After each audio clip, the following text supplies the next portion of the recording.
এই যেন সেই দিন সিংহাসনটাকে পরিপাটি করে গুছিয়ে নতুন করে সাজিয়ে তুলেছিলাম। দেখতে দেখতে একটা বছর কিভাবে পার হয়ে গেল তা বুঝতেই পারলাম না। একটা বছর আগে যে হালখাতা করেছিলাম আজ তার হাল বড়ই বেহাল। টান টান করে ঝুলিয়ে রাখা ক্যালেন্ডারটাও এবার পাকিয়ে রাখতে হবে।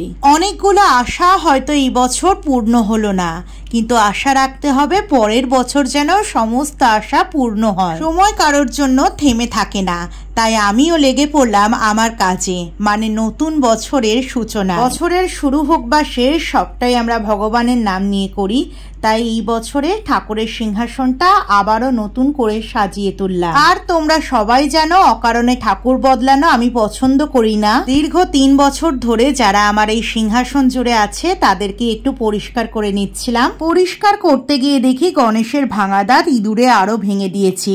যদিও এটা গণেশের দোষ, ইঁদুরকে ভালো শিক্ষা দিতে পারেনি। তবে লক্ষ্মী আমাদের বড়ই লক্ষ্মীমন্ত, চুপচাপ বসে কি সুন্দর সাজছে দেখো। আগের বারে বাউন ঠাকুর থেবড়ে একটু সিঁদুর পরিয়ে দিয়েছিল, সেটাকে আমি আবার একটু ঠিক করিয়ে দিলাম। এছাড়া তেমন কিছুই করিনি, একটু গোল্ডেন কালারটা টাচ আপ দিয়েছি আর বাকিটা ভার্নিশের উপরেই হয়ে গেছে। তোমরা কিন্তু অবশ্যই জানিও আমার এই লক্ষ্মী গণেশ বিরাজিত সিংহাসনটা কেমন দেখতে লাগছে।